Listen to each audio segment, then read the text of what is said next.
La violencia y la venganza continúan entre israelíes y palestinos. De los enfrentamientos entre unos y otros en la calle, la tensión ha escalado estas últimas horas con el lanzamiento de cohetes desde Gaza y la respuesta israelí bombardeando la franja. Israel insiste en que Hamás está detrás de la muerte de los 3 jóvenes israelíes. Un joven palestino también ha sido asesinado. Se sospecha que puede ser una venganza, aunque la policía lo está investigando en este momento.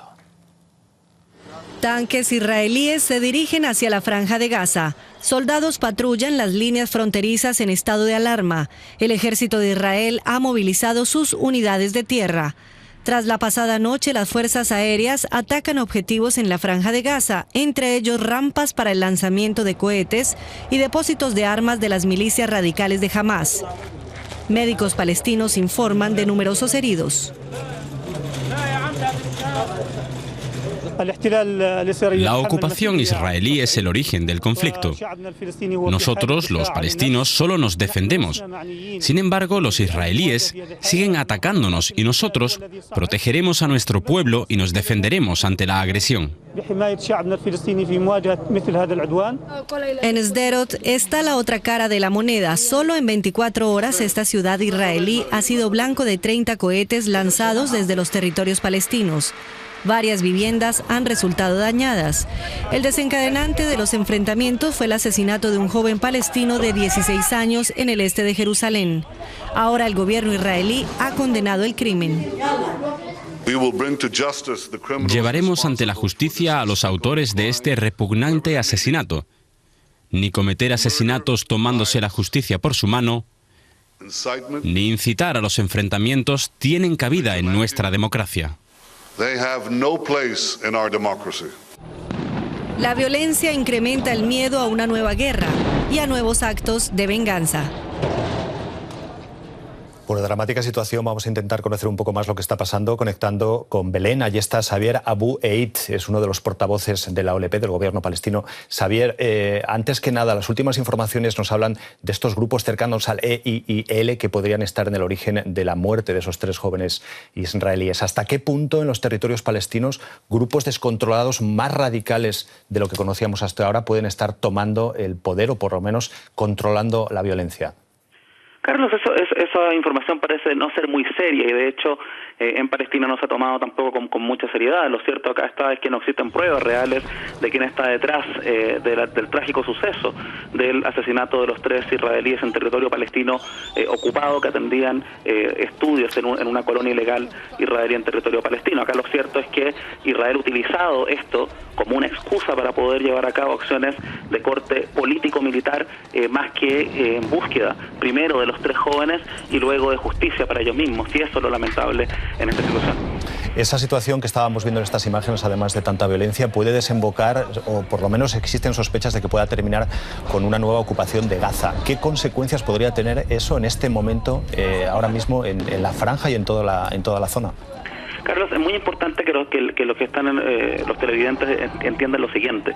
Acá no estamos hablando de una situación en la cual hay una guerra entre 2 estados, uno al lado del otro. Acá hay una ocupación militar que existe efectivamente en Jerusalén Oriental, en el resto del estado palestino ocupado, y en la franja de Gaza esa ocupación existe a través del bloqueo. La franja de Gaza está absolutamente bloqueada y controlada en ese sentido por fuerzas de ocupación israelíes. Una nueva acción de estas características, es decir, una invasión a la franja de Gaza, simplemente significaría más muertes. Y eso que ya ocurrió, recordemos cuando Israel asesinó 422 niños entre el 2008 y el 2009, es lo que yo llamaba la operación muro defensivo, que más que nada significó más muertes de civiles. A lo que estamos llegando el día de hoy es a una situación en la cual lo que nosotros pedimos a la comunidad internacional es que en este mismo momento tienen que actuar para poder proteger a la población civil palestina que es víctima de los ataques tanto de las fuerzas de ocupación como de los colonos israelíes. No solamente ha muerto un palestino, Carlos, han muerto 11 palestinos desde el día 13 de junio y eso es algo que no se está destacando en los medios de comunicación. Cierto, Xavier, en las operaciones de supuestas enredadas por parte del ejército israelí. Xavier Abu Eid, portavoz del gobierno palestino, gracias. Hablamos ahora para conocer la otra parte de todo lo que está sucediendo en la Franja de Gaza con el portavoz de las Fuerzas Armadas de Israel, es Ronnie Kaplan. Ronnie, ¿hasta qué punto estas operaciones militares que se están llevando a cabo en Gaza no son demasiado para lo que ha sido el asesinato tremendo de estos 3 jóvenes como respuesta de Israel? En los últimos 20 días, más de 120 cohetes han sido lanzados desde Gaza hacia la población civil israelí. Mientras ellos lanzan de zonas civiles a nuestros civiles, nosotros solamente alcanzamos la posición de sitios terroristas en la Franja de Gaza, que son muchos como depósitos de cohetes. La idea aquí, en este momento, es que si Hamás y otros grupos terroristas quedan en silencio, no siguen tirando cohetes, nosotros responderemos con silencio. Por ahora nosotros estamos en silencio, ellos siguen tirando, nosotros responderemos. Pero ellos están atacando, nosotros estamos defendiendo. No, te quería decir muy brevemente, hemos tenido la información de que hay un grupo cercano al EIL que ha reivindicado el asesinato de estos 3 jóvenes israelíes. ¿Hasta qué punto estos grupos yihadistas están también penetrando en Israel o en los territorios palestinos? El yihadismo es un tema que nos preocupa, pero en este momento el yihadismo en general está preocupado por conflictos nacionales. Por ejemplo, los yihadistas en Siria dicen por ahora, luchamos contra Assad, el próximo frente es Israel. En los territorios palestinos en Israel, el yihadismo es menor, nosotros no le conferimos veracidad a este tipo de reivindicaciones. Ok, Ronnie Kaplan, portavoz de las Fuerzas Armadas de Israel. Gracias. Esos grupos yihadistas sí que están instalados en gran parte de Irak y también en parte de Siria. La situación en Irak es cada vez más caótica. El avance del EIL va dejando a su paso territorios sin control, sin ley. Esto ha hecho que uno de sus vecinos, Arabia Saudí, haya comenzado a tomar medidas. 30.000 soldados saudíes han sido desplegados en la frontera con Irak debido a que las tropas iraquíes han desertado de los puestos fronterizos. Las milicias de estos grupos del EIL también controlan ya una de las mayores zonas petroleras de Siria, el campo de Al-Omar, y lo han conseguido prácticamente sin oposición militar. Volviendo a Irak, Estados Unidos observa la situación con incredulidad. Las tropas estadounidenses estuvieron allí 10 años para estabilizar la zona. En 2011 salieron del país, pero ahora Obama se ve en la tesitura de tener que volver a mandar militares a Irak para incrementar la seguridad de objetivos estadounidenses. Chris Day, un veterano de Irak en una estación de metro. Este republicano de 29 años aspira a ganar las elecciones en un distrito de las afueras de Nueva York. Hace 5 años combatió en la guerra de Irak. Llegó a ser capitán de una unidad compuesta por varias docenas de soldados que cercaban a islamistas. Ahora observa atónito lo que está ocurriendo en Irak. Cree que las tropas estadounidenses no deberían haber abandonado al país a su suerte. Deberíamos ofrecer apoyo aéreo para ayudar a detener el avance de las fuerzas islamistas, para que luego los iraquíes puedan adoptar la solución política que quieran. Las milicias del EIL son demasiado violentas y extremistas. No podemos permitir su avance. Chris Day defiende sus posiciones sobre política exterior en actos electorales como el que celebra en esta vivienda privada.